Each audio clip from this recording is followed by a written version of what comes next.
کہو کہ اگر تم جانتے ہو تو بتاؤ کہ زمین اور جو کچھ زمین میں ہے سب کس کا مال ہے؟ جھٹ بول اٹھیں گے کہ اللہ کا۔ کہو کہ پھر تم سوچتے کیوں نہیں؟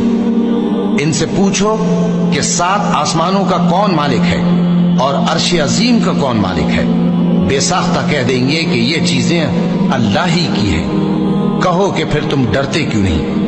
کہو کہ اگر تم جانتے ہو تو بتاؤ کہ وہ کون ہے جس کے ہاتھ میں ہر چیز کی بادشاہی ہے اور وہ پناہ دیتا ہے اور اس کے مقابل کوئی کسی کو پناہ نہیں دے سکتا؟ فوراً کہہ دیں گے کہ ایسی بادشاہی تو اللہ ہی کی ہے۔